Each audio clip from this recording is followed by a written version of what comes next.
Welcome to the Fit Rich Life podcast, the show where we talk about money, entrepreneurship, fitness, and designing a life you truly love. In today's special guest episode, I'm joined by Jillian Johnsrud, author of the new book, Retire Often. Jillian shares how taking mini retirements can actually advance your career, help you recover from burnout, and unlock personal growth. We'll dive into practical strategies for planning your own sabbatical, crafting your career narrative, and overcoming fears about stepping away from work. This is a powerful conversation about reclaiming your time, your joy, and your freedom. Please enjoy a wide-ranging conversation with Jillian Johnsrud.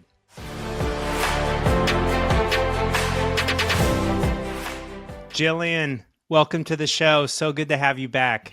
Thanks so much. I'm happy to be here. So we're going to dive deep into your new forthcoming book, Retire Often, in this show. And I want to kick off with the question, how does taking a mini retirement advance your career? It's counterintuitive, isn't it? Like, shouldn't stepping out of your career delay it or be detrimental? And what would people think? And there's a whole bunch of reasons that taking small career breaks advances your career. But the first one I want to mention is I think people are worried about the perception. Like, what would others think if I took a month off or 6 months off or a year off? Would future employers, would they think that I'm lazy or unmotivated or I don't care about my career or I'm disorganized or something? And I compare it to, I played basketball in high school. And when you play basketball, there's a halftime. You take a break in the middle. Everybody takes a break in the middle. And you don't take a break because you're lazy. And you don't take a break because you're undisciplined or unmotivated or don't care about the game. You take the break because you care tremendously about the outcome of the game. You take a break because you're the most motivated and the most dedicated and you love the sport so much that you care about your performance.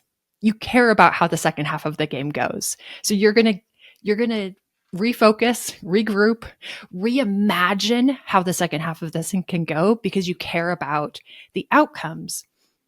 And the reality is people who take mini retirements, you got to be organized. You got to be disciplined. It takes bravery. It takes courage. It takes vision and creativity to do something different and compelling and interesting. And that's what future employers see. So I think right off the bat, you have to, one, tell the story. You have to craft the narrative for what it means that you took a career break. Don't let other people tell the story on your behalf. So you have to craft the narrative. But there are a few really practical ways that this helps. One, for most people, switching companies is your best opportunity to get the most significant raise or the biggest promotion. Comes with a new company. So if you care about your lifetime earning potential, you're leaving money on the table. You're leaving career advancement by not switching. So if I were to talk to someone who was 24, I would say just plan a career break, plan a mini retirement every 3 or 4 years. Make that part of the plan. Every 3 or 4 years, you're going to do this mini retirement. Whether you negotiate it off from your current employer because they are awesome or you switch employers, make it part of the plan. And a great example of this was I have a friend that took a year off. He's in his 40s, about my age. Took a year off. After he came back, his next job, he got a 50% raise, which sounds cool. It is not cool. The reason he got a 50% raise is that he had been with that company for 15 years, which means he had been underpaid and undervalued for a long time. He had not been receiving his fair market value for a long time. Kind of a numbers geek. So let's do the math on this. Let's say he was making $100,000 and he came back to $150,000. So he was leaving about $50,000 on the table. Maybe for half of that time. That's $400,000. Even if his career break cost him $100,000. It didn't, but let's say it did. extra $300,000. If he was 40, by the time he's 60 or 70, he left $1 million on the table because he wasn't taking mini retirements. Like, that's the travesty. A worse personal life, a worse career trajectory, a worse path to financial independence. So making that part of the plan and enjoying life in between. Now, another reason, and I know you did sales as well. I was in commission sales for a long time. I don't know if you've noticed this, but sometimes we would have salesmen go through like hard things in their personal life, like they would get divorced or there would be something going on, and they would come into work and you really couldn't tell. Like they seemed like themselves. They were doing their job, like in interactions with clients, like it didn't seem massively different. The sales numbers were half. They earned half as much money because of this small energy shift. And the reality is, if you're a high performer, if your performance matters, it's like a 400-meter dash. If you're 10% faster than all the other runners, you don't win 10% more of the races. You win all the races. So if you are truly committed to your performance and your trajectory, like, take it serious. Don't show up to work tired or burned out or lacking creativity. Take the rest. Recover from burnout. Come back excited. Come back hungry. Come back creative.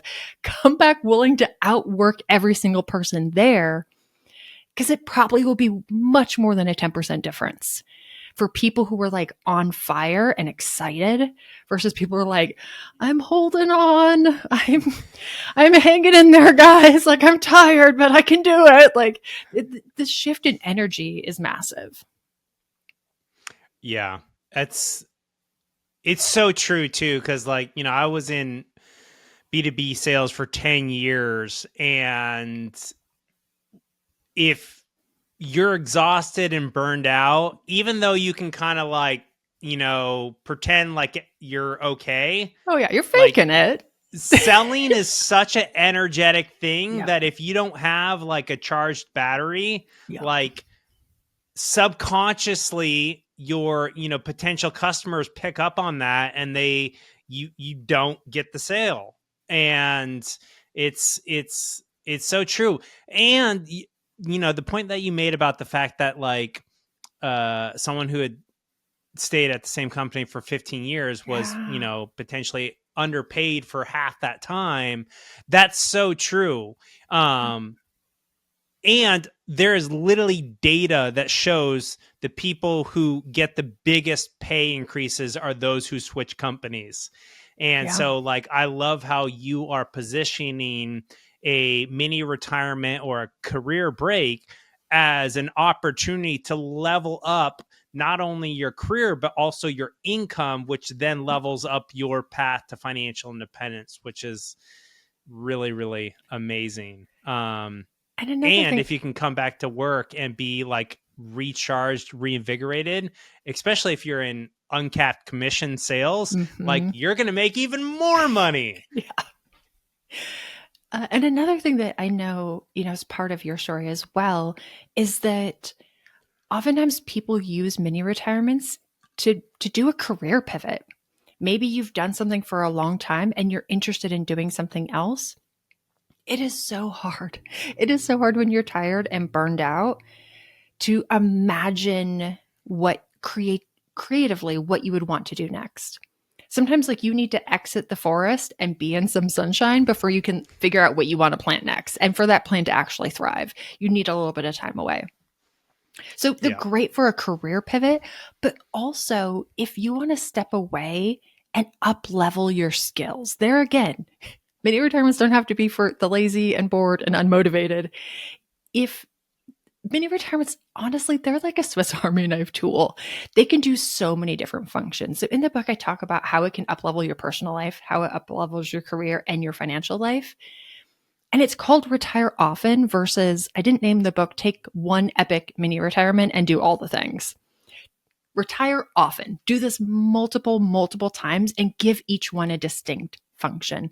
So one of those functions, especially if you're, earlier in your career or you want to do career pivot, up level your skills.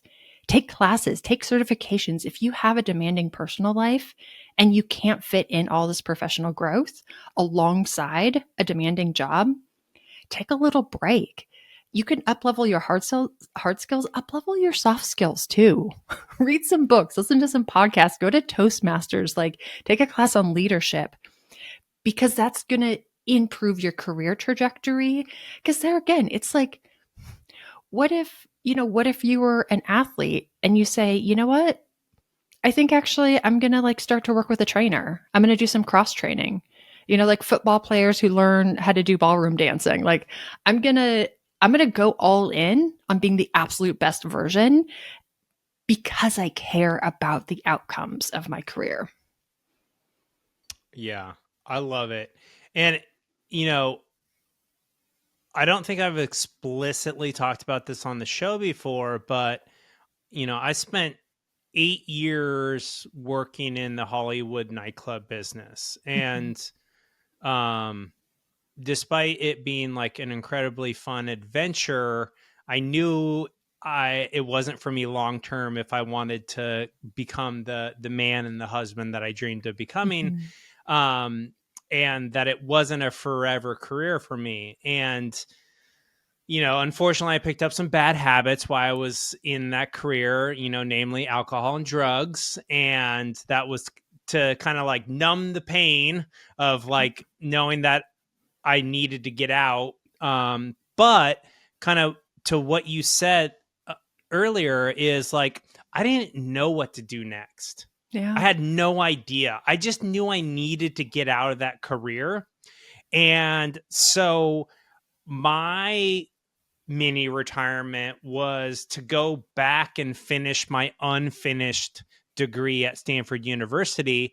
And I had no idea what career I would pivot to, but I just trusted the universe that I would figure it out in that time off, going back, up leveling my education, finishing my degree, which was, my childhood dream was to go to Stanford, and having that dream unfinished. So I think another potential incredible opportunity that taking a mini retirement does is it may give us the time and space to finish a dream that we may have started but left unfinished. And for me, that mini retirement at the end of 2013 led to me becoming the founding team member of a Stanford startup, which was another one of my dreams, was to be a part of a Stanford startup. And I never could have predicted that would have happened, but I was like, I'm so burnt out. I need to get out of this industry, and I need to reset my life and transition into another career. And I don't know what that's going to be, but I'm just going to leave this career, go recharge, get re-inspired, and I will figure out how to reinvent myself once I get out of this crazy industry. There is such a human tendency to feel like we're good at projecting potential negative outcomes. They seem really logical. They seem almost imminent, they will for sure happen. But we're also kind of awful at anticipating unexpected good outcomes because they feel so random. And because they feel so random, they don't feel likely. But that's not the case. Just because something feels random doesn't mean it doesn't happen all the darn time. And many retirements are a little bit I'm super into gardening. I love gardening so much. If you clear out space in a garden box, you're losing those plants. You feel really confident. These ones are going away. You don't necessarily know what's going to grow there, but something will. Either you'll find a plant and you'll plant it, either weeds will come in, either seeds will blow in. Empty ground does not sit vacant. If you create space in your life, new stuff comes in. And you can kind of lean it to where like good stuff's going to come in. Might be bad stuff if you're not careful. But if you take a mini retirement, something's going to happen. Like there's going to be more sunlight, more air, more water, more nutrients to grow new things. And while it's hard to predict that because it feels so random, it almost always happens. Yeah. And it really did for me. I mean, it was taking that mini retirement back in end of 2013 was like exactly what I needed to, reboot my life and reinvent myself. And again, like it was really scary because I was like, I'm leaving a really successful, high paying career and I don't know what I'm gonna do next. But I chose, to do something that would, be inspiring to me, which was, finish my degree and go get myself in a environment that would like cultivate this next evolution of myself. Right. So I left one very toxic environment and put myself in a very, basically like uprooted myself and went to a really healthy garden box. And I got was all in a new really, soil. I was like, this garden box is contaminated. I need to uproot and get in another one. So, I absolutely love this concept. And I want to circle back to the title of the book, Retire Often. And I want you to help me explain that concept for people, who may be burning out on the 40-year career treadmill. Like, yeah, sure. Like maybe somebody took a gap year in between high school and college, or, after college, they took a year and traveled before they started full-time work. But why retire often? I think I'll start with what is a mini retirement? Like, Sure. what are we even talking about here? So I have kind of three boxes to check for it to be a mini retirement. A month or longer. I feel like a month is the minimum effective dose. Stepping away from your primary career. So like in your example, you can still do stuff. You can go back to school, you can explore a career pivot, you can take training. Like it can be an epic adventure of travel, but it doesn't have to be. Or again, mini retirements, Swiss Army knife, lots of different functions, but you're stepping away from your primary career. And the third one is to focus on something that matters to you. Focus on something that's meaningful. So that would also distinguish it from like you get laid off and you're super depressed and you just like sit around and watch Netflix and bemoan your existence. That doesn't qualify. Not a mini retirement, at least in my books. So if you think about it that way, we all have opportunities. You might be thinking, like people listening might be going, oh, I think I did one. Yeah, no, there was that time I got laid off and then I did this amazing road trip with my friend and that was incredible. If we start to think about it, we can plug these in many times throughout a 40-year career. I think the 40-year career, it worked so well like 60 years ago. It was such a great model. And so our grandparents are like, man, that worked great for me. And maybe our parents are like, yeah, that worked really good for me. And now our economy is different. Life is different. And it doesn't work so well for a whole bunch of reasons, even work-life balance. I grew up in the 90s. I was, a teenager. My parents didn't have cell phones because cell phones didn't exist. We did not have internet because internet did not exist. They did not have emails because emails did not exist. When we went on vacation, we were just like off grid because there was no way to get in touch. It didn't matter what emergency their work had. Like if you weren't at work, you just weren't there. And we're not going back to that. No matter how much we want to, life is different. We have phones with Wi-Fi and email in our pockets. Like it's just the reality and everyone knows this. So we need to find what works now. what works in our career trajectory, what works financially. I think especially people coming up, we're in a different economic situation than our parents were. Housing, the ratio between housing cost and wages is massively different than it was in the 70s. We might not be able to retire at 60 or 65. Most people are looking at longer careers. But if you wait till you're 70, you've missed so much of it. Where a mini retirement can help you lean into that season of your life. You can do cool stuff in your 20s, and you can do amazing things in your 30s and in your 40s and in your 50s.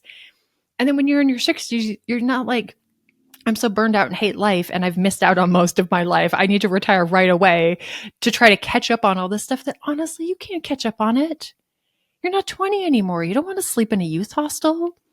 Your kids aren't 5 years old anymore. They don't want to be around you 24 hours a day. Like, your knees don't like walking down hills anymore. Like, you're not going to do that hiking trip. Uphill, fine. Downhill, nay. Like, the season of life is over. And so mini retirements, I honestly, with the book, have you ever heard of like the graph of like how people adapt to new ideas and technology? So you have like the super early adapters and then the early adapters, and you got the bell curve of like most people, and then the laggards over on the tail end. Yep. I think me and you, because we do one-on-one coaching and we work with an early adapter crowd, we can help that early adapter crowd get mini retirements.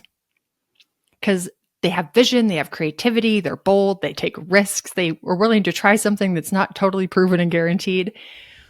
My hope with the book is that we shift the whole conversation. We shift the whole expectation so that everyone can get a mini retirement. I want them to become as commonplace in 30 years as a weekend. Like, no one's like, oh, would I be able to negotiate off weekends off occasionally? And they're like, no, that's kind of like, that's the standard. That's just what we do here. Like, and no one's like, oh, so just so you know, like, I want to disclose, like, my last job, I took weekends off. Like, no, like, that's just like a normal thing. It's a normal part of our working routine.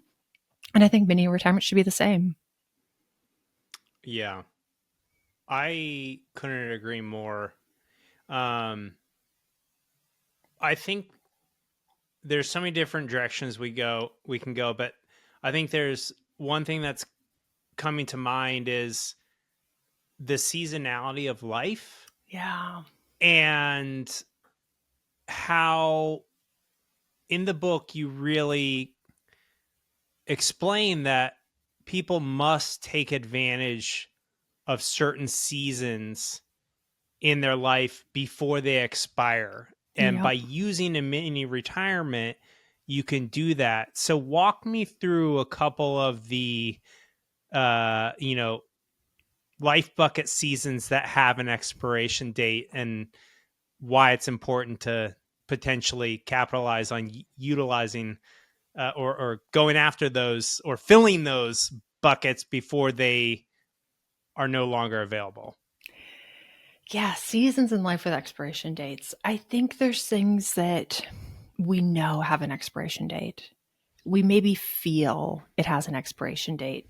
If your parents are 70 and they're pretty healthy and they're pretty fit, and you're like, yeah, we could go hiking through Ireland, but you're getting this sense of like, could we do that in 10 years? Like, we could do it this year. We could do it next year for sure. But this season might expire at some point. When your kiddos are in like third or fourth grade and you're like, man, they love spending so much time with me. And like, they have so much fun when we travel, but you see junior high coming up, you see high school coming up, and you're like, oh, but like, if we wait 7 years, could we still do this road trip for 10 weeks to 10 national parks? Or have we missed our window? And especially with younger people, I think there is this illusion that if I just take really good care of myself, if I just like can deadlift a whole bunch of weight and my VO2 max is awesome, I will never change. And I'm like, you could still deadlift a lot and your VO2 max might be awesome when you're 80, but I think we underestimate how much our preferences change. what you enjoy and are excited about in your 20s, you might not be that jazzed about at 65. Like I did a road trip with my best friend cross country, DC to Seattle and back in a month when I was like 23, 24. It was an amazing trip. But we stayed with friends and family. We slept on people's couches. Like we slept on the floor. We slept in our car. We did tent camping. We slept on the frozen ground in Yellowstone. Like the tent collapsed on us with snow 3 times. We woke up in bison. We were in a herd of bison and almost got trampled. Like it was legitimately an amazing trip. I'm 42. Do I want to do that trip again? Nay, nay. I do not sleep on the frozen ground. Yeah. It doesn't matter how much I can deadlift. I don't want to sleep on the frozen ground anymore. Our preferences change to like lean in hard to those seasons of life when you're like, this thing sounds amazing. Biking through France for a month sounds amazing because it might not as you get older. You might want to do an around the world cruise. You might want to do like a guided tour that you were like at 22, you're like, that is so lame. I would never do a Rick Steves walking tour through Italy. And at like 62, you're like, that sounds awesome. So lean into those things when you can. And so I think there's some seasons we know have expiration dates and we can feel those. When you and your wife, before you have kids, you're like, oh, we're in a season and we can travel and we can stay up late. And like when we're in Europe, we can see like 9 different things a day and stay up till 2 a.m. And then, but if we have babies in 2 years, like that season might be over. Like this like crazy travel season, we can still travel, but it's going to be different. Yeah. So there's those. And then honestly, there's seasons like we love the idea of permanence. Like we crave permanence, I think, as human beings, but there's seasons in life that we don't know if they have an expiration date. We don't know if our spouse is going to get sick with cancer. Like we don't know if our child's going to pass away. We don't know if a marriage would end. Like you think, I'm going to have this thing forever. I have unlimited amounts of time to have this experience with these people. And I hope you do, and maybe you don't. When I was in my 20s, we had adopted our oldest. He was the only kiddo, and I got laid off. Kind of. I kind of quit. I don't know what happened, but I was unemployed. And, I was kind of in that like weird, funky spot of being unemployed, but I had this idea of a mini retirement. I had the mini retirement go bag. I had plans. I had cash saved. And so we kind of pulled the trigger, and me and my spouse at the time and our son, we went to Glacier National Park. I had grown up going to Glacier. It was a really magical, special place for me. And I was so excited we did this, like, because I really, really wanted to share that with him. We had amazing experiences like biking through Apgar and doing the going to the sun and seeing the mountain goats and kayaking on Lake McDonald, like all the classic things. And then like 8 years later, we moved here. Like I live right outside Glacier National Park, and we moved here, and I was like, oh my gosh, like we could have like, we'll go to Glacier Park with him like 100 times, like every time he comes to visit for holidays and whatnot. And then 2 months after we moved here, he passed away. And I thought, oh, that was the one chance we had. That was that one opportunity. And if I would have been like, because I had these thoughts, I had these feelings of maybe I should stay here. Maybe I should be looking for a new job. Like, what if someone wants to interview me and I'm not available? Like, I should probably get back to work, not spend money while I'm unemployed. I had all those thoughts. And I thought, if we didn't do it then, I never would have been able to do it with him. That was our one shot. So sometimes you don't know when a season's going to expire. Yeah. That's such a heart-wrenching story, and I'm so glad you were able to have that time with him. And it's so true. It's like, memento mori. Like we don't know if we're going to die or someone else is going to die. And, using a mini retirement to do some of the things that you're not going to be able to do later in life, or the people that you want to do it with aren't going to be available, for various reasons, age, sickness, kids grow up and don't want to hang out with you anymore, etc. So I think it's such a powerful tool, the mini retirement, that I want to talk a little bit about how to design a life-changing break. So you did mention like what are the fundamental pieces of a mini retirement, but you've helped hundreds of people take successful sabbaticals. Like, what's your framework for planning one that doesn't turn into a binge TV flop? It's something that, like, a mini retirement, it's so much effort, it's money, it's time. Like, don't wing it. Don't just say, like, as long as I'm not working, it'll be awesome. Like, invest an hour at least, invest a day in like planning this thing out. Like, you would never do a 3-month vacation and just be like, I mean, I'll go somewhere. I don't know. Like, we'll show up at the airport. We'll figure it out. Like, as long as I'm not home, I'll be happy. Like, put a little thought into what you want to do, what success would look like. And so in the book, I divided it into 4 steps. And the whole first step is, how do we design this? How do we think through this? If you have 80 things on your bucket list, how do we figure out what the next one should be? And I find with mini retirements, there's 2 kind of separate problems. Either people have no idea, or they have too many ideas. Very few of us have the perfect number of ideas. And so I start with, if you have no ideas, like, what are some tools to kind of get the creative juices flowing? One of those that I like, and I just like this exercise in general, but what's your ideal day? What's your ideal week? What's your ideal year?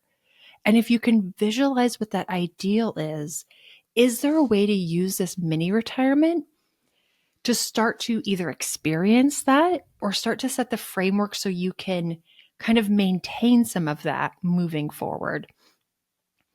And it can be a really useful tool to not just enjoy your mini retirement, but to let it improve your life, let it pay dividends every year going past.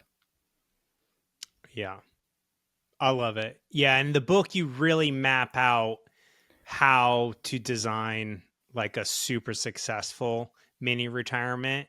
And I said this off air before we hit record, and I'm not saying this to like make Jillian feel good. This book is so freaking good and like potentially life-changing that I think everyone needs to read it, because especially in America, we are obsessed with working nonstop forever.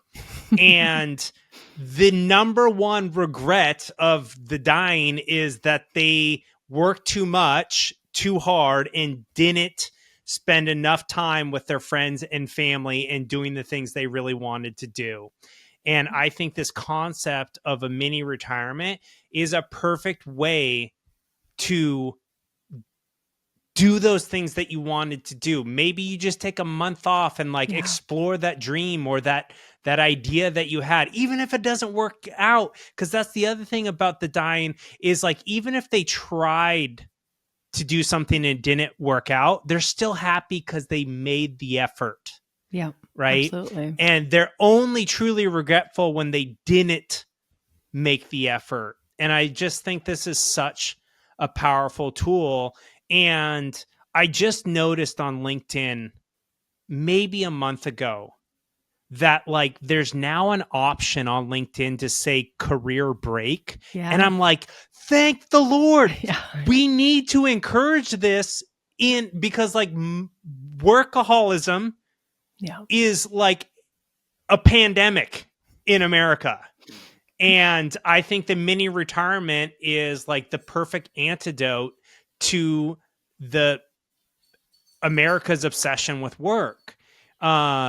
So the book really outlines not only how to design a life-changing break, but also how you actually pitch this idea to your boss and to your company.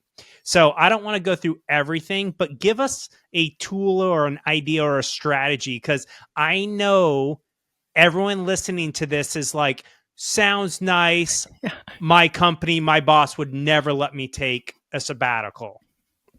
That was one of my goals with the book, is that I was like, I don't want it to be inspirational, in that I think most people are like, yeah, if I could get a month off or 3 months off, like, yeah, that sounds cool. Like, that'd be nice. I think it's not a hard sell on the outcome. And so I didn't want to spend all the book just it being fluffy and inspiration of like, this is awesome and it'll change your life. Because there again, if you know, we've both done one-on-one coaching. When you have a human being sitting in front of you that's like, I like this, but like, how exactly? Like, what exactly do I do? Yep. And you have to tell them, and then they have to go do it, and then they report back, and it actually has to work. Yeah. And and you just keep trying and trying and trying until you figure out what actually works with this. And so I really, in the book, because I've heard every objection, every fear, every concern, every way it's gone off the rails. It's really a collection of like, here's all the best practices. So one of the things that people have concerns about when it comes to their employer is, how do I describe this? How am I going to explain what I'm doing when I'm asking for this time off? Or how am I going to explain this to a potential future employer? And there again, we get ahead of the narrative. We set the narrative. We don't let someone else write the story for us. And so in the book, I'm like, it's memoir rules. 2 things. 1, it all has to be true. No place for lies. Number 2, it cannot be the whole truth. The whole truth is too big. It's too fast. It's too complicated. If you try to tell every damn detail, you lose the plot. So it all has to be true. It can't be the whole truth. So I encourage people, like, keep it kind of short, kind of sweet, but there's 4 elements you want to, if at all possible, include in this. These also make your mini retirement better, by the way, but it crafts a more compelling story that enlists people to want to help you and makes people think good things about you. So the first one has to be positive. Like, don't start with a negative story. Even if you're like dealing with like a hard negative thing, like, I'm really burned out. The story cannot be, oh my gosh, I'm so burned out. I don't even want to be here, actually. Like, I can't stand any of your faces. Like, I just need to leave. And then maybe I can tolerate coming back. This cannot be the story. So it has to start positive. The second one is that it has to be interesting. Like, try to do something cool. If you're burned out, just be like, yeah, I'm burned out. Like, I'm just going to like go home and sit there for a long time and stare at the wall. Like, it has to be something interesting. Third, ideally, it's specific. And this is something people don't think about. I think this is an easy one to miss, is that as humans, specific things are much more compelling than general things, because we can imagine it, we can visualize it, we can get pulled into that story if it's specific. So something that's kind of general, saying, yeah, I want to take time off, I want to spend more time with my kids. That's kind of positive, kind of interesting, maybe. It's not specific. Where with my kiddos, we did a 10-week road trip in a pop-up camper to 10 national parks.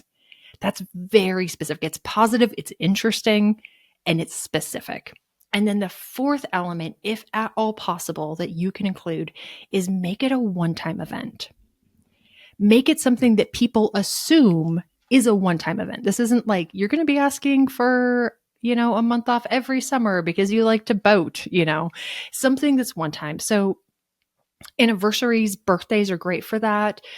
For my 50th birthday, I've always wanted to do an ultra marathon. I would need all this extra time for training. And then they have this really cool one, like, I don't know, in Montana, because Montana is awesome. And, I want a month off to go do this. Well, you're not going to do an ultra marathon for every birthday. Or for my honeymoon, we want to hike Mount Kilimanjaro. People usually hike Mount Kilimanjaro once. It's a one-time thing. I lived in Germany for a long time. I learned German. Every 10 years, they do a passion play that's all in German in this one little tiny town, like the Passion of the Christ, a huge event. If I said, hey, I want to refresh my German, I want to study, I want to go and do this trip, and, the passion play is this summer, I would love to go and experience that now that, like, I can speak German. Clearly a one-time event. And so if you craft as many of these 4 things, it creates this compelling story that makes people want to help you win. Like, so even if we have to include something kind of negative, if the story was, my mom and dad, they were going to retire when they turned 60, and their dream has always been to spend a month biking through Croatia. They've been planning this for a decade, and they're so excited. As you know, my dad passed away a couple years ago, but my mom's turning 60 this year, and she's still going to retire. I really want to be able to give her this experience. And she's young enough and healthy enough now. I want to spend a month biking through Croatia with her. I have a week of PTO built up. I would need 3 weeks unpaid, but this would be a once in a lifetime opportunity for me. And here are some of the logistics. I've thought through how we can cover my work while I'm gone. Hard to say no to that. Like, you want to make it hard to say no. Like, you have to have a heart of like ice to say no. Like, no, you can't go biking with your mom, like, whose husband passed away. Like, that's, yeah. And what I love about the book is not only do you give several kind of like ideas or examples of like, this is how you frame it, like in a positive way. This is how you make it interesting. This is how you make it specific, and if possible, a one-time event. You also give exact email copy of like how to like set up the meeting to have this conversation. Yep. And it's like, the book is like beautiful because it's tactical and actionable. Yep. Versus like, you said earlier, it's not just like, oh yeah, sabbatical, mini retirement. It'd be so awesome to do it. You should do it. You're like, no, this is how in reality you execute successfully having a mini retirement. And that's the part of the book that I love so much, because it's like it's a how-to manual of how to really create an incredible mini retirement in your life that is going to not only push forward your career in ways that maybe you're not even aware of yet, but it's also going to like make your life one that's truly worth living. Yeah. So like, I love it. And I want to, before we transition into the finances of a mini retirement, I just want to ask you the question, because we're kind of on the whole, like, how do you get your company to do this? Yeah. Which the audience can go read the book. It's out in September. For more of that, Jillian covered a little bit, but why should every company give their employees the option to take a mini retirement or a sabbatical? Because I want all the CEOs and founders to start offering this, because I share or support Jillian's vision of this is a normal thing in 30 years that everyone takes multiple mini retirements throughout their life. Probably the most controversial chapter in the whole book is I outline 10 benefits to the company for giving, nay, forcing every employee to take a month off every year, non-negotiable. Because I think it is easy to say, like, yeah, it's great for the employee, like, but it's a massive downside for the company, and it's not. This is how you build strong, resilient teams of people, because there are a lot of things that can go wrong in company culture. And I have like, okay, so they're all 10 points are serious, but some of them are kind of funny. So I'll start with a funny one that I kind of like, in that in teams, there is a high performer. There is a person who does 3 people's job. Gets paid for one, but does 3 people's job. They don't have great boundaries. They take on everyone else's work. They stay too late. And those are the people that burn out. They're also the people, honestly, that's why I say almost force people to take mini retirements. They will not extract themselves because they love feeling So damn important. They love being essential to the success of this. Like so much of their identity is there. But unless they leave, you're not going to be able to get anyone else to do their work because this person just does everyone else's work for them.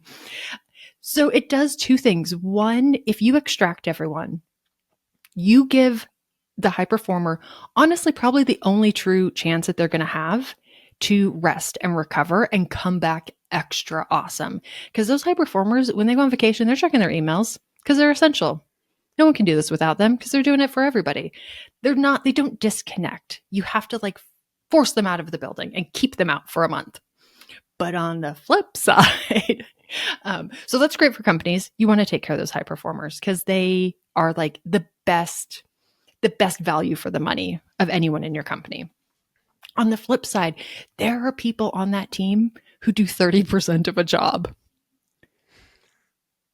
And like everyone kind of wonders, but like we don't really have proof that like they're basically doing nothing. You kick everyone out for a month. It is abundantly clear nobody missed them. Nobody had to cover the work because they're hardly doing anything. And so they also won't want to take a mini retirement because then it will be painfully obvious that they do nothing there. So they come back, you fire that person. And you give the high performer more money and everybody wins. Everybody wins. But there's a lot of other, so it's kind of silly, but it's so true. But there's a lot of other reasons. If people know that they have a month off every year, if they can start to plan this, they start to, that bucket list of, oh crap, I can actually like do some really cool shit in my life. And they start planning that out. Like, yeah, next year, like we should rent a lake house with my parents. Like the kids are little. That would be amazing. Actually, the year after, shoot, that's our anniversary. What if we went to Paris for a month? That would be so cool. Oh, and then the year after that, like our kids are going to be a little bit older. We could go to Mexico and we could learn Spanish as a family. That would be amazing. Are those people going to leave? No, because if no one else is offering this massive lifestyle improvement, and I kind of break down the math of how much, worst case scenario, how much does this cost a company? And it's like 7%. There's no way you could increase the salary of someone by 7% and improve their lifestyle that significantly.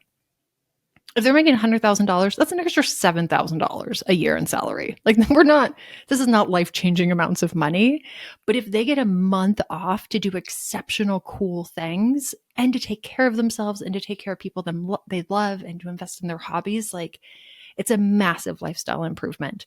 So I think your retention, your recruitment is much easier with this. And there's a sense of like, one, cross-training teams. If you have that person that is so essential because they hold all the company knowledge and they're the only one who can do this, that's a fragile system. It's a fragile system because if anything goes wrong, it falls apart. Where when you purposely extract people from that, it forces that shared knowledge. It forces cross-training.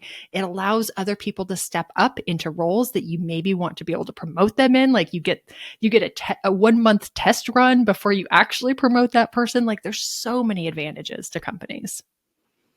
100%.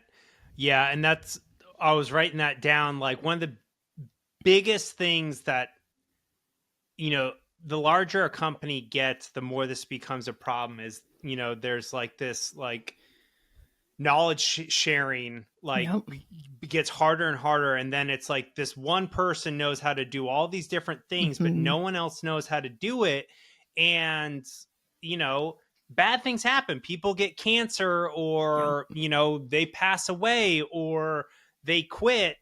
And by like, if you force every employee to take a 1 month sabbatical, they're going to literally, it's going to create redundancy in your company so that like, no matter who leaves or what happens, like there's SOPs like listed out. There's like, okay, here's a Loom video on how to do everything I do while I'm gone. And then that becomes part of the company institutional knowledge that they can be like, okay, we're going to give this to the other people. So it just makes the company so much more robust. Yes. Like that, where they're not at the mercy of like a high performer, like passing away or quitting because they've like built up that knowledge bank. And it also forces the company to find the holes in their system, because if somebody cannot leave because they're essential to something, that is a massive problem. Because again, if that person quits randomly, then your company, like performance, takes a massive step back because you didn't build the system to like work independently of whoever's in whatever role. Yeah. And there's such a human nature. There are things that are important and there are things that are urgent. Companies know this is important. They know that this is a problem. They want people to be documenting their process. They want people to be cross-training, but it's not urgent. The latest project that has to get done is urgent. So those important things we just never get to. A mini retirement takes that important thing and makes it urgent, because Sally is going to be gone the whole month of July. We got to get our shit together and do those important things. And so it creates that deadline and that motivation for the company, but also for Sally, because she knows she's going to be gone and she will prioritize doing these things that like we should be doing. And we just don't, because they're important, but they're not urgent. Yeah. Yeah. And one other thing, somewhat of a tangent, but related to the overall conversation, before we jump to the finances, burnout is such a huge problem in America. Mm-hmm. And I experienced this myself. Like, I didn't even know I was burned out. Yeah. Like, honestly, so I've been out of my sales job since March/April of 2024. And honestly, for the first 9 months of that time, even though I've been working as an online coach and podcaster and whatever, like I say, I'm like working part-time on my passions and full-time on my best life. Mm-hmm. But honestly, the first 9 to 10 months of those, I literally slept 10 to 12 hours every single night for 9 to 10 months. And I'm finally just now, a year into it, maybe a month ago, now I'm only sleeping like 8 hours, like 7 or 8 hours, instead of, I'm dead serious, physically in bed for 10 to 12 hours for almost an entire year, because I had no idea how burned out I was. And even though like I loved the company I worked with, I loved the people I worked with, I loved the work that I did, but I was just going so hard for a decade that I didn't realize that I had like totally burned out my battery. And it took like almost a full year to like recharge and reignite my excitement for my own life. It's so common. It's so common. I actually deal with it in step 4, kind of like what to expect on this journey, because people think it's a very unique, a very individual experience. And the reality, like 60, 70, 80% of people experience it. And it can create unnecessary emotional suffering. Yeah. In that, if you don't know that this is common, if you don't know that like this is real standard and like lots of people go through this, and you've never recovered from burnout before, it's like recovering from the flu. If you've never recovered from the flu, you might internalize what that means. And people do this all the time, recovering from burnout. They think, I have heard the internal thoughts of my clients, and it is bananas. It sounds like this. I've had so many of these conversations. I don't know why I'm so tired. I feel lazy. I don't feel motivated. I'm not excited to do anything. I'm not getting anything done. I thought I would be so productive. I'm not productive. What if I'm not cut out for life outside of a job? What if I need that structure? What if I need that accountability? What if I can't function on my own? What if I can't figure this out? Like, I'm only useful in a company structure. And I'm like, oh my God, that's not true at all. Like, if you had the flu and you were recovering in bed, you wouldn't be like, am I a horrible person? Why am I not motivated to like vacuum the floor right now? Why am I sleeping so much? Am I lazy? No, you're recovering. Like, chill out. And so in the book, I really encourage people, like, there are parts of mini retirements that are hard. Let's not make other parts unnecessarily hard. the better mindset, if you're recovering from burnout and you're way more tired than you expected to be, would be, this is what the internal dialogue should sound like. I'm really tired today. Man, it's a good thing I'm on a mini retirement and can take a nap. That's it. End of story. No moral judgment. Naps are not evil. You are not a bad person if you need a nap. Yeah. Yeah, I was telling Jillian offline before we hit record that like I wish I had this book a year ago because I'm a type A overachiever. Yeah. And so like I literally had those same thoughts was like I'm so exhausted. I'm so uninspired and unmotivated with my life. Like, what is wrong with me? Do I need to go back and get another sales job because I'm not cut out to do the entrepreneurial thing like full time on my own?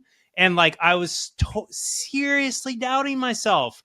And then finally, like, a month and a half, 2 months ago, like I had like completed my burnout recharge and I reignited, and I'm like so excited about life, about going all in on Fit Rich Life Enterprises, like all the things I do. And I'm like, fuck a sales job. Like I want to like bet on myself and like live my best life. And like, if it doesn't work out, like in a year or 3, I can think about getting a sales job if I really want to make a lot more money in a fast way. And it's just, but I was literally like beating myself up. Like, why am I not inspired with my own like business? Because I finally have this opportunity to work on it, but I'm not inspired to work on it. Yeah. And that's why like I put that specific conversation, that specific internal conversation in the book because I know people think that. And it's just unnecessary emotional suffering. It's not true. It's not real. Like you're telling yourself a bad story. And it's funny. When I was younger, like a teenager, I thought people in their 40s were boring.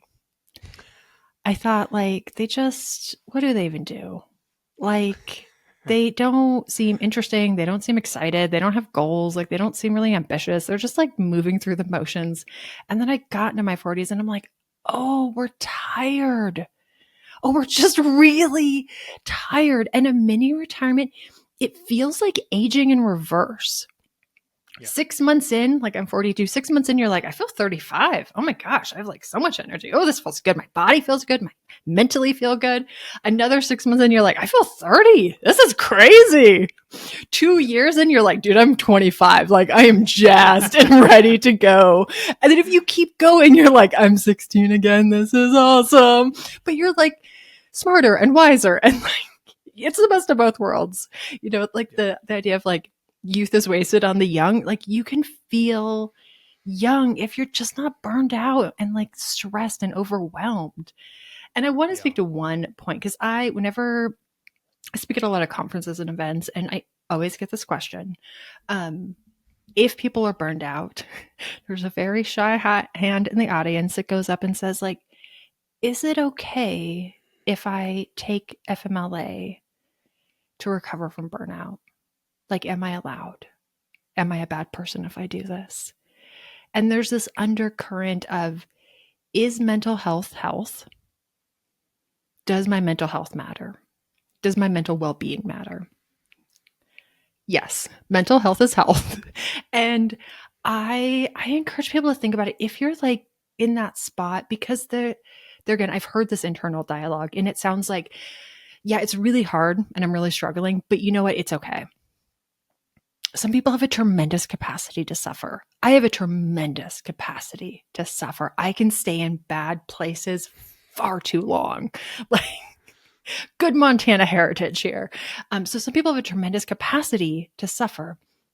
And they think I can just keep doing it. You know what? It's fine. Like I'm having a really hard time. I'm super stressed. I'm having panic attacks, but like I'm showing up and I'm doing the thing and I think I'm doing okay. Like it's like you have stage 1 cancer. If you went to the doctor and they were like, yeah, this is stage 1 cancer. And you're like, but can I still go to work? Like, I don't know if I want to do treatment right now. Like, what if I just kept working? I feel kind of okay. I don't feel too bad yet. Maybe I'll just keep pushing through for a few more years. And the doctor's like, yeah, I mean, you could, but then you'll have stage 5 cancer, and that's actually like way trickier to fix. And that's takes a lot more time to fix, and the outcomes aren't as good. Like, why wouldn't you want to fix it now when it's kind of simple to fix versus wait till you're probably going to die from it? Like, so if you're in that spot, like, take the time. If you need the time, take the time. Take it early. Take it sooner than you think you need it. And get 100%. Come back 100%. It's not usually a complicated process. And this is another wonderful thing. In the audience, there's almost always someone from HR or like a medical professional who signs this paperwork all the time. And they're like, yeah, come tell us you're burned out, you're tired, you're anxious. Like, we'll sign the paperwork. It's done. Like, just go take care of yourself. So if you've thought about it and you're like, but does that make me a weak, bad person? No, it makes you a human being who's worked too hard for too long. Like, take a break, take a nap. You'll be great. Yeah. One of the concepts that's been really life-changing for me is the idea that rest is the basis of successful endeavors. Yeah. And it goes against the grain of like modern American Protestant work ethic that is like, never take a break, like, never rest. Like, sure, one day is okay, but like 1 month, 1 year, no, like you can't do that. And I just like, there's this part in the book where you talk about, and I don't remember the exact words, and so I'll kind of paraphrase, but it's like when you're so tired, you're just trying to continue to make it through, but it's like the luster of life is completely gone. Like a beautiful sunset doesn't even touch your heart because you're so tired and you're just trying to get through it. Yeah. And like life loses its magic. And I literally went through this over the last like year. Like when I was recovering, I was just like, there was no magic in my life.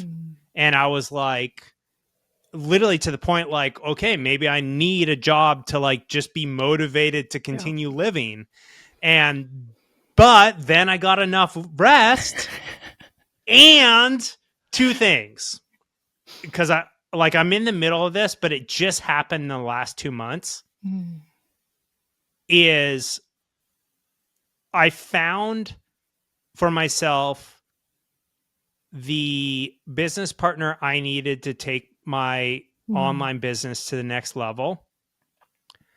And this is where you're going to get to talk about Tango. I started playing pickleball. And I haven't played a competitive sport since high school, and I graduated in 2001. I'm 43. Hey, samesies. 2001. Sorry, totally random aside. Tomorrow, I might go to my high school reunion. I haven't fully committed, but I've never gone. I've never gone. It's been, 24 years, but dude, I might show up. Talk about your book. People need this book. Anyways, pickleball. Yeah, so playing pickleball did multiple things for me. One, it reignited the primal competitive spirit in me that I completely forgot about. And like, I don't even care if I lose the pickleball game. I just want to play to win. Yeah. But if I lose, I'm just going to play another game. Yep. And built-in social interaction.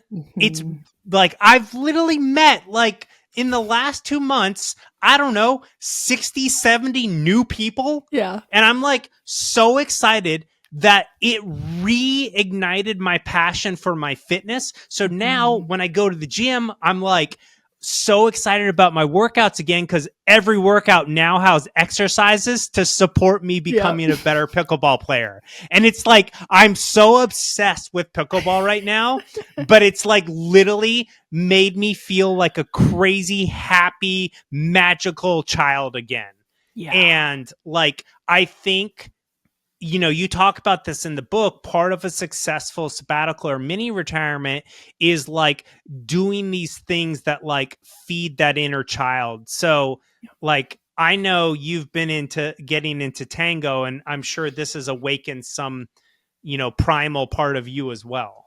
I'm obsessed. I'm the same. I'm so obsessed. And it's funny. I was actually just talking to my personal trainer about how to incorporate different strength training moves that will help me in tango. I was like, I really need to improve my one leg squat, because there's a lot of balance on one leg, and the lower you can squat down, the further out that other leg can go, and create these really cool sweeping motions. And we need more twisting movements because there's a lot of twisting in tango. And yeah, it's mini retirements, especially if you're burned out. But even if you're not, they help you come back to life.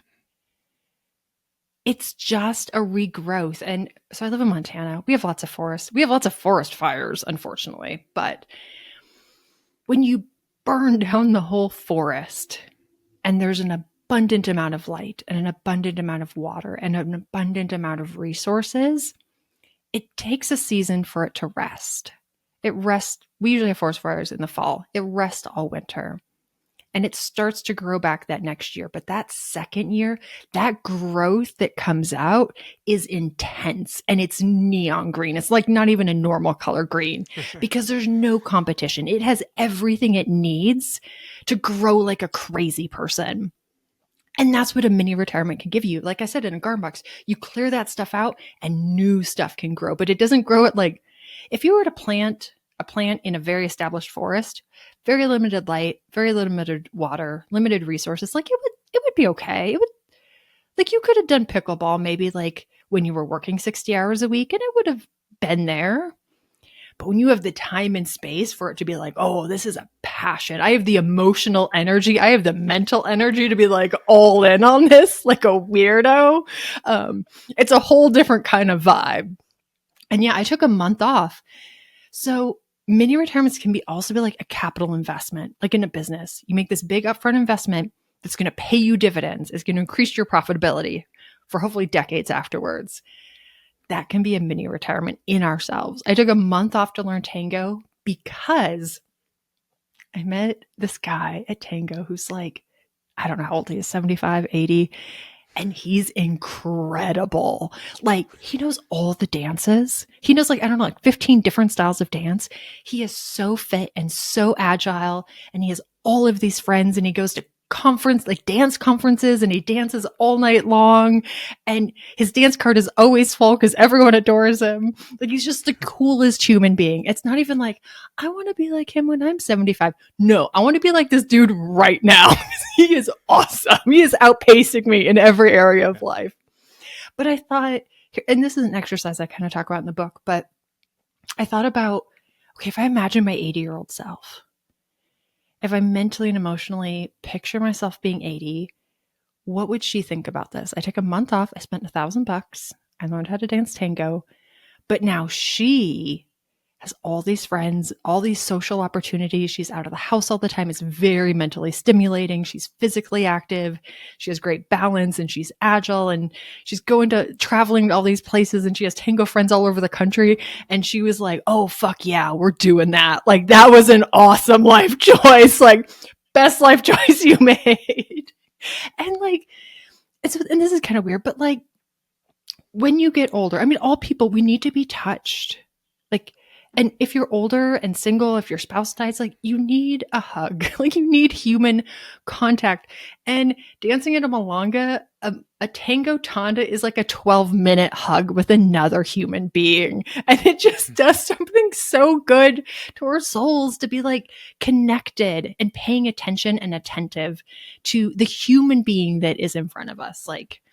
I love it. If you dance tango, slide right into my DMs and come dance. I don't care if you're 80-year-old women. I'm learning to lead, so I can lead and follow because I'm obsessed and I want to do all the things. I love it. Yeah. So funny story related to my obsession with pickleball. So April, May, June. Yeah, April 12th is when I first started playing, and it's June 20th. So I'm a little over 2 months in. And I literally went from I played pickleball once, and had so much fun that I played for 3.5, 4 hours. Had never played since like basically high school because we played it in gym class. Limping off the court after 4 hours, but so happy. Yeah. And then then I immediately went to playing 4 to 5 times a week for like 3.5 to 4 hours. And like, this is the joy of like, you know, working part-time for myself is like, I can go play pickleball from 9 to like 12:30 or 1 every day and then meet with my clients in the afternoon. And I played so much so often that I freaking injured my back. And I'm like, too. I had a foot injury. Yeah. So I haven't been able to play pickleball for the last 7 days. And I went today and I played one game and I was like, nope, back's not there. But still in the last 7 days, I'm like so jazzed at the gym because I'm like, I'm just going to keep working on little things to get better at pickleball. So when I come back, I'm coming back with a vengeance. Yeah. But it's just like, it's the beauty of like, you know, having the time and space to like, you know, go all in, get obsessed with a hobby. Yeah. Like, just like you were saying, your 80 yourself is going to be like, our tango obsession in our 40s, best decision ever. And I know my 90-year-old self was like becoming like a crazy, wild, you know, pickleball obsessed fiend. Best decision ever. Yep. So, okay. Enough about tango and pickleball for now. I want to, because it's never really enough, but for now it's never enough. Yeah. So one of my the owner of the gym I work out at, he literally says like, Justin, you talk about pickleball within 30 seconds of seeing you. And I was there this morning working out after I realized I couldn't play pickleball. And he was with a group of my friends and I was like over a little bit away, but I could hear him. He's like, something wrong with Justin. And then I come over and I'm like, no, I'm just really happy. It's Friday. And he's like, it's been 30 seconds. And I was like, I just came from a game of pickleball. He's like, man, it was a whole minute before you talked about pickleball. So I love it. Now let's switch to, because the other, like, the number one thing probably is like, oh, my boss or my company would never let me take a sabbatical. And if not equal, number two or a close second is like, how can I afford it? And I love in the book that you illustrate that there is a mini retirement budget for everybody, even if they're earning $30,000, $40,000, $50,000 a year. So help me illuminate the idea that no matter how little or how much money you make, there is a mini retirement for you. Absolutely. And to some degree, honestly, I think it's easier. Like, it might be easier if you don't earn a bunch of money. There again, it sounds counterintuitive, but the cost of your mini retirement is proportional to how much money you make. Especially if this is unpaid leave. If you bring home $10,000 a month and you spend $10,000 a month, you need $10,000 to replace that month of work. Or if you bring home $2,000 a month and you spend $2,000 a month, you only need $2,000 to replace that month of work.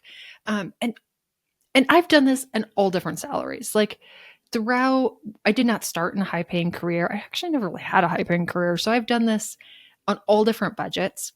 And that's the other thing, how much you should spend on your mini retirement. I would say, good rule of thumb, maximum per month is 50% of your take-home pay.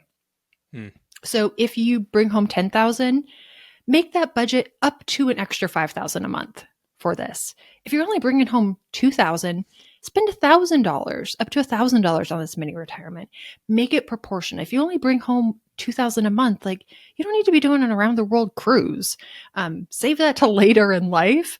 You know, there's so many cool, affordable things that you can do. Expensive doesn't necessarily mean awesome. There's lots of, I talk about in the first part of the book, actually kind of the time luxury kind of spectrum. and that the less time we have, if you only have 4 days in Paris, you want them to be like 4 banging days. Like they want to be like really awesome because you don't have much time. If you've got a month in France, you don't need maybe as much luxury because you appreciate the smaller things. You appreciate the simpler things, like going to the same cafe every morning and ordering like your €2 cappuccino while you journal and read a book is like, oh, I'm living the life. Like this is awesome. So it is proportional. And one of my favorite stories I heard, and this was just so random. I was in a medical office and the receptionist was like overjoyed. She was like so bubbly and talking to every single person because she had just done this trip. I live in Montana. She was maybe, I don't know, 22, 23. She had never left the state of Montana. She had never been on an airplane in her whole life. So very, not isolated, but like her world was super duper small. I mean, Montana's a big state, but still super duper small. And she had saved up. She probably made, and for context, she probably made $12-14 an hour. That's about going rate for receptionists here. She had saved up and taken a month-long trip. She got on an airplane and flew to Peru. Why? I don't even know. And she's telling me about this and I'm like, oh my God, that's amazing. She's like, it was life-changing. You wouldn't even believe what it was like. You wouldn't even believe how incredible this was. Like, I feel like a whole new person. And she was like, I didn't even go to like the big cities. I went to like the jungle. I lived in the jungle of Peru for a month. And I'm like, this is like fucking Paddington Bear, like the deepest, darkest jungles in Peru. Like, what in the world? But if you think about this person, okay, if plane ticket to Peru, I'm sure it's not expensive in the jungles of Peru. Maybe between, let's say she was bringing home $2,000 a month, maybe she had to save $4,000 for this life-changing, person-altering kind of trip that she went on. Okay, well, $4,000 a month, that's like saving $200 a month for 2 years. She could do this every 2 years. Something absolutely epic if she saved $200 a month. She could house sit or dog sit twice a month and have mini retirements for the rest of her life. She could do a little bit of babysitting, mini retirements for the rest of her life. Like it doesn't have to be super expensive. And we're actually not talking like a ton of money here, like a couple $100 a month. And not so that like in 40 years, like you can get like the dollar coffee in the morning. Like, no. So in 2 years, instead of eating crappy Chipotle at your desk every Friday, in 2 years, you could eat street tacos in Mexico for a whole month. Like, okay, because I am kind of a numbers nerd. Like, if crappy Chipotle is $10 for your burrito bowl, and it's actually more, but let's say it's $10 because math is hard. 50 weeks a year, we're talking $500 in crappy Chipotle. So $1,000 for 2 years of burrito bowls. $1,000 for burrito bowls. 90 meals in Mexico are not going to be $10 a piece. Your street tacos, like maybe if you order tequila with them, maybe if you're ordering margaritas, breakfast, lunch, and dinner, just your crappy once a week burrito bowl would pay for 100 sets of street tacos, morning, noon, and night with a fun beverage. Yeah. Yeah, it's what I love about the book is you go into the details of like how to make the numbers work. Yep. Like, cause it is just math, and it doesn't matter if you make $30,000 a year or $250,000 a year. There's a way for you to like make it happen if it's important to you. And, you know, one of the things that you do in the book is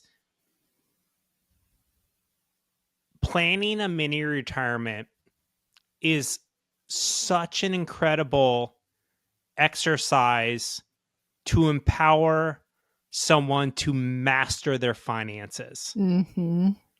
And you explain how and why this works in the book, but I want you to share like an idea or two from that because I was just like, when I read that part of the book, I was like, this is amazing. Like, because a lot of people aren't interested in mastering their money because they're like, that's boring to track my expenses, like blah blah blah. But if they're like, hey, I'm gonna go like save up so I can take a month to go to Mexico and eat, street tacos every day, then they have a reason to master their finances. So give us a an idea or two from that section of the book, because that was like honestly one of my favorite parts of the book.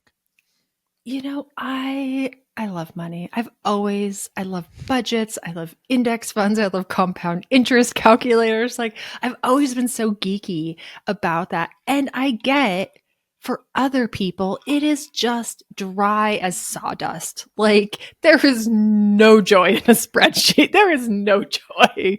And honestly, like, it's stupid and discouraging. Like, okay, save 10% of your income. So in 40 years, like, I don't know, you can buy donuts on Saturday. Like, it's just, there's such a huge disconnect between the sacrifices we're making right now and the outcomes that we hope to receive. And honestly, for a lot of people, they're like, fuck it. Like, I'm never going to be able to retire. It's never going to happen. And if I am, I'm going to basically be in poverty. I'm going to work until I'm 80. So why even bother? Because the effort we put in now, we don't see the correlation to the outcomes that we're going to receive. And I love mini retirements because it's kind of like the carrot to that stick. It gives you the motivation because the outcome is right there. It's so close. Like, yeah, you're going to have to track your expenses. You're going to have to figure out how much you're spending. We're going to have to figure out what's more high leverage. Should we increase some income? Should we reduce some expenses? But you start to think about it in a really tangible way. Like, okay, I need to buy a new car. I need a car payment because like saving's stupid. And I didn't do that. So do I want the $600 car payment? Like, that looks pretty cozy. Or do I want the $400 car payment? But then I get a month in Mexico every other year. Which do I want more? Not what sacrifice am I making? Not how am I depriving my life? Which thing is more compelling? Which one aligns with my values? Slightly fancier car? Cool trip to Mexico. And then choosing that. And it gives you that motivation and that like quick reward of, I can do this. I can sit for an hour a month and like track my expenses, and it's boring and it's stupid, but like I get this cool outcome. But the extra awesome thing is that you do this month off. You do this mini retirement and it's awesome. And you're like all in. I interviewed someone for the podcast that they were super burned out. They did a month off. But it was amazing. Like, they rented a lake house. She trained for a marathon. Like, the kids swam every day, and they came back. At the end of it, they were like, oh, we're absolutely doing this every single year. Every year we're doing this from now on. This is fantastic. And so they came home and they lived in the subdivision where you're not allowed to like short-term rental your house, but you can long-term rental it. That's the HOA rules. And so they decluttered their house, which is like a huge pain in the ass. Like, takes so much motivation and so much effort, but they were now motivated and wanted to put in the effort. They decluttered their house and they built a little like ADU in their house. Cause now that they had half as much stuff, they didn't need all the stupid square footage. So they could like get rid of 500 square feet and put a long-term rental in there. They had to pay for the renovation and stuff, but just the income from that little ADU will pay for their month off indefinitely, every year, forever, plus extra income. Getting rid of a bunch of your stuff and building an ADU in your house is such a pain in the ass. Like, and you're not going to be motivated to make these bigger moves, to do these like bolder things unless you've tasted the reward, unless you've felt it in your skin, in your bones, that like many retirements are life-changing because we change. We change in the process. And when we come out different, life can't be the same. And yeah, it gives people the motivation and the reason and the clarity of vision to like, yeah, I'm going to like do the hard things. I'm going to do the boring, stupid things because like I want that outcome. Yeah, it's the whole idea, like, if you have a strong enough why, like, Yeah. almost anything is possible. And if Yeah. you're like, yeah, my dream is to, like, go spend a month and, like, hike up Machu Picchu or whatever it is. And then you're like, cool, yeah, getting the $400 less nice car, 400 a month car payment. Like, yeah, I want to be the guy or the girl who spent a month, like, bumming around, like, you know, that part of the world and see Machu Picchu and have that story to tell my children and grandchildren and etc. Or like, yeah, maybe the fancier car is more important, but then it like forces you to Mhm. clarify your values and the identity that you want to embody. And I Yeah. think that's so incredible because there's no wrong way to do it, right? Mhm. But I think like Jillian, you and I both know that like it's always the experiences in life that we cherish the most, that pay the most happiness dividends. It's not the car, it's not the house, it's not the fancy restaurant. It is literally the wild and crazy things that we do, whether it's tango, playing so much pickleball you injure yourself, or like taking a month off and going to the jungles of Peru.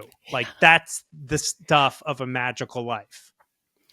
And I always encourage people like, I get it. Many retirements are a pain in the ass. You have to do planning, you have to save, there's a budget, you have to negotiate. That's hard, that's scary. What are people going to think? Like, are you going to be a weirdo? Like, it's a lot on the initial upfront. But here's the thing. The further you get from it, in 5 years and 10 years, you kind of forget what of a pain in the ass it was to get ready for this mini retirement. The pain in that rear view mirror, the pain gets smaller and smaller and smaller and smaller till I've literally, and this is, it's like my clients are gaslighting me. I worked with them through getting a mini retirement. I heard every fear and every concern and every like, this is so hard. And then they'll get it on my podcast 3 years later and be like, I wasn't scared about it at all. Like it was actually pretty easy. And I'm like, bullshit. I was there for those conversations. I took notes. Like you were scared. It was hard. But the further you get away from it, that gets smaller and smaller. But the value of those memories, the preciousness of those memories expands in the rearview mirror and they become more and more valuable the farther away you get from it. So your 80-year-old self is like, I don't even remember. Was it hard? No, I think it was easy actually. I think it was fun and easy to prepare. But the value of that memory is gigantic. They become the highlights of your life. 100%. And, I want to argue the other side of it. Like the skills that you will build planning and executing a mini retirement are like life skills that like Yes. will power you throughout your life. Like they're such valuable skills. And the only way you develop them is by planning and executing the mini retirement. And then if that becomes a part of your life and once a year you're taking a month off or once every other year you're taking a month off, like you are creating such an incredible life for yourself and the people you share that life with. So I love it. One thing I want to touch on is I think for some people who work like a 9-to-5 job, okay, Mhm. cool. They convince their boss or their company to like give them a month off. They figured all that out. Again, tell the listeners and the viewers, Jillian gives you all the tactics and tools to get your boss to say yes to this. So like read the book. It's out in September. It's June now, but this podcast probably won't come out for at least a month-ish. But the other thing Jillian teaches and explains in the book that I think is worth mentioning, because I know a lot of listeners of my podcast have their own business, is Mhm. this forces you to build a business for yourself. If you're self-employed, whether you're a solo entrepreneur or own your own small business, it forces you to build the infrastructure so that you can actually step away from your job. And by doing that, it actually alchemizes your business to empower it to be one that puts your life first instead of your business first. And that's another part of the book that I was like, this is so good, because most people who start their own business get literally consumed by their business. But if you're forced to build it in a way that allows you to step away from it, not only will your business probably do even better, but your life for sure will be infinitely better. It's kind of the same thing we talked about with the 9 to 5s. There's the urgent and the important. All of these things that, I could go through 4 different steps of how to get your business ready to step away. All of those are important. And we know that those 4 steps are important. Are they urgent? Nope. And what I actually loved about that chapter is that, because there again, when you do one-on-one coaching, you get to hear the weird internal narratives of people, like the things that they don't normally say out loud. And so I included that, like, here's logistically why it's challenging to simplify your business. Here's logistically why it's challenging to automate it, to do documentation, to delegate. Here's the benefits of that. And here's why emotionally you might throw a tantrum like a toddler at every one of these steps. Here's what you're going to struggle with. Here's why you're going to want to have a little meltdown. Here's why you don't want to do it, why you haven't done it thus far. And like, it's a little bit tough love of like, yeah, it's hard. I get it. Grow up and just do it anyways. And a little bit like, if you need a babysitter to come in and help you with this, like, that's okay. Just there are companies you can hire. There are professionals that know how to walk you through this process. I had this really good friend, and when I very first met her, she had just exited a company, very successful CEO. She built this company herself, a huge exit, huge buyout. And they hired her a coach because it took a year for her to exit. And knowing some of the internal thoughts of people, I was like, oh, kind of sarcastically, I was like, oh, is that like a lot of logistical stuff, or maybe like a little bit of mindset? She was like, oh, honey, you have no idea. I was like kicking and screaming on the inside because I get it. It's hard. We've built this thing. We care about it. It's hard to let go. And even stepping away from a month can trigger some of this. Like, what if I'm not essential? What if I don't bring all of the magic? What if other people can do what I do even a little bit? Like, am I less valuable? No, you're very valuable. This will be super good. Get it done. Yeah. That's the other part that I really love about the book is like, you really address all the like, the executives and the high performers that I'm like, I'm too important. I could never take a sabbatical. And you're like, nope. I have multiple examples of people who were, at the executive level, CEO, etc., that were able to take a sabbatical, and it radically not only improved their life, but it also improved their career. So it doesn't matter. Go ahead. That's the thing. Everybody has a reason it won't work for them. Yeah. And I have heard every fucking reason why it won't work for them. Yeah. I've heard all of it 100 times. And so don't think, and I don't say that to diminish your reason or to say it's not valid or it's not challenging, but it's not uncommon. Yeah. It's a common reason. Lots of people feel it. And there's a proven path forward. There's a proven solution for whatever that reason is. So for listeners who were like, yeah, cool. Like, this is all awesome, but like, it doesn't apply to me. Just read the book. Read the book and be open-minded that like, maybe it's more possible than you think it is. Like, start to have a tiny bit of hope, a tiny bit of like, but what if? What if I could?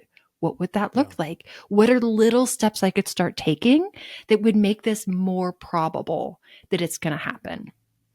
Yeah. And, after reading the book, I truly believe everybody can take a mini retirement. and not Mhm. just one, but multiple Yeah. ones throughout their life. Yeah. And your book really illustrated like how that is possible and also how to actually execute on that. So, definitely read the book. It'll be out in September. As we start to land the plane, I like to ask every guest to share a tip, tool, or strategy for fitness slash health, money slash wealth, and life slash happiness. So, what do you have for us, Jillian? So, and this ties in to mini retirements. There's in the step 4, it's about how to navigate this thing that there might be challenges that you feel like are super unique to you, but like a lot of people could deal with them, just like I was saying, and there's solutions. Um, and they're an opportunity. One of those is that sometimes a mini retirement will reveal a weakness. It doesn't create the weakness, but it reveals a weakness. But the mini retirement can also be the solution to that weakness. And so, my tip, I have one tip for all 3 categories because I think it is so absolutely powerful. It affects all 3 of them. And before you tune me out, try to lean in a little bit, and it's relationships. The quantity and quality, the depth of your relationships have a massive impact on your life, on your money and wealth. Who you hang out with, who you spend time with, who you mentor, who mentors you, what patterns are you observing? How are people living their lives that like that's doing good things to inspire you to do good things. Justin, even like what you were talking about, getting out of the bar scene and going to Stanford, it's a different kind of soil. It's a different people are hanging out in those places, and those relationships matter in our money and our financial trajectory.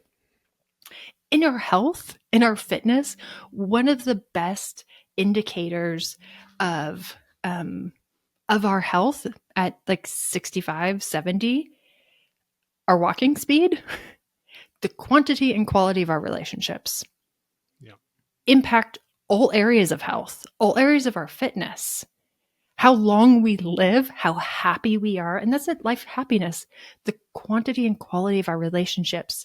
And so a mini retirement is a great tool. And I encourage people like put in the work, the time, the effort, travel to see people, go out to dinner, remember their birthdays, send them cards, buy them gifts, write them notes, use all 5 love languages, take vacations with them, take trips with them, call people on the phone, connect. Like a mini retirement gives you an opportunity to make that capital investment in those relationships that are going to impact your money, your health, your happiness. They make every area better, but it's like a garden. It needs time and attention and caring. You can't coast. Do the capital investment for a month, for a year, and then you can just maintain those relationships. Do another mini retirement, invest a whole bunch more in them because it makes all the difference, I think. Yeah, I love that one because it's so prevalent in my life right now. So, Mm, you know, I was during my recharging period trying to like beat myself into the next iteration of my online business. mm, And I was like spending no time with friends and community. And then, I finally started like meeting up with my friends to rollerblade again back yep. at Stanford campus because like I moved to Santa Cruz 3 years ago, about a little less than 3 years ago, and I used to rollerblade Stanford like every week, multiple times a month with my friends, and it was such an enriching experience. But then when I moved to Santa Cruz, I was so focused on like building my online business that I forgot to invest in building my community here. And then pickleball and a new gym that opened up has Mm, reignited my community ties in this new place I'm in. And I'm like, it's like I've fallen in love with Santa Cruz in a whole new magical way because I'm now invested in my community and the relationships in it. And I think one of the things that, for some of the people are like, oh, I don't have the money to take like, a trip to some other place. Mm-hmm. Like you could take a sabbatical and just invest your energy and time into your community. Join the pickleball club, the tango club, whatever it is, and like build those relationships that will light your life on fire, because that's what's happened to me. Like I'm like literally so inspired with life because I'm now deeply rooted in the Santa Cruz community. And I'm just like, now I have infinite energy to work on my business and just live a life that I'm really proud of, and one that I want to like empower other people to build. So it's amazing. Like I love the research on relationships because it is like it's almost like compound interest. It's so compelling that it feels a little bit bananas. I don't know if you've seen the research on like kind of like the circles of influence, but if like people one connection away from you lose weight, you tend to lose weight. If people two connections away from you lose weight, you tend to lose weight. If people you've never met but are connected through your social circle somehow lose weight, you tend to lose weight. And gaining weight the same way. Like these behaviors move through social groups, and investing in like the relationships that make us the best version of ourselves, that make us being who we were created to be the easiest possible option is, I mean, it's life-changing. It's incredible. Yeah. Yeah. And I think it's such a powerful, low-cost way to take a mini retirement or sabbatical is like take that time and invest it in your community. Yeah. Build those relationships that are going to like carry you and your happiness and all other aspects of your health and wealth throughout life. So truly amazing. Go ahead. Random plug for a different book. Me and a friend read The 2-Hour Cocktail Party, and I totally recommend it. It is like the exact formula how to make friends by hosting cocktail parties. And so we read it last summer, and we host one every single month. And it's awesome. Like we take turns at each other's houses. We invite, 15, 20 people, sometimes the same people, sometimes new people we've just met. Like I meet someone cool at the coffee shop and I'm like, hey, I host this party every month. Like, do you want to come? And it's an incredible way to like strengthen those existing relationships and expand our social circle. So yeah, I would check that one out too. That's amazing. I'm sorry. You just gave me an idea. So we live in like, we lived in a crappy house for 8 years while we were working towards financial independence. And we finally live in a house that we would like enjoy hosting people in. Yeah. But like, I've never had a dinner party or even a lunch or brunch party. And I'm like, man, all these people I'm meeting at the new gym and I'm meeting at pickleball. Like, what if I once a month, like invited 5 to 6 people over and just like had a dinner party, and like me and my wife could cook, or we could make it a potluck and everyone brings food. And I'm like, man, you just gave me an incredible idea, Jillian, to like, double down on investing in the relationships in the community. So thank you for that. Now, the more important book that everyone needs to read is Retire Often. So where can listeners grab the book? And I know you have some additional materials, some free worksheets, etc. But like, where's the best place for people to go to get the book? The book is available for pre-order everywhere. It's everywhere. Ooh. But if you go to retireoften.com, you can find the links to booksellers all over the world. Yeah, I've got free worksheets if you want to kind of start to dive in. I've got a podcast that just tells mini retirement stories. Group coaching. I've got a really unhinged newsletter that I don't even know what it's about, and I don't know when I send it. It is a surprise to all of us. So if that's your jam, just being, I don't know, once a month, twice, who knows? Every other month, maybe. That's there. And then online on social, I'm at Jillian Johnsrud. So if you want to dance tango, hit me up on Instagram. Amazing. Final words to someone who's been dreaming of taking a break but afraid to pull the trigger. If you're afraid, that's valid. But there's also a solution. So figure out what exactly the fear is and find the solution for that. Like whatever that worst case scenario is, and that's really what I tried to do in the book. Like I assumed you like the idea. I assumed you heard me on a podcast and you're like, mini retirements are cool. And I know you've got like 10 reasons it won't work. And so I address all 10 of those. I address like 1,000 because I've heard all of them. So it's okay to be scared, but just take the next step. Keep moving in the right direction. And sometimes when we have that intention and we have that vision, even if we don't know all the pieces, even if we don't have all the elements of the plan haven't come together, but when you move in that direction and you have that vision, it's like the universe conspires to help you. And it'll probably happen and it'll probably be awesome. But it's okay to be scared, but just take the next step. I love it. Take the next step, everybody. Retire often, how anyone can take multiple career breaks to unlock adventure, advance their career, and find financial freedom. Jillian Johnsrud, so good to have you back on the show. This was a banger. Awesome. Thank you.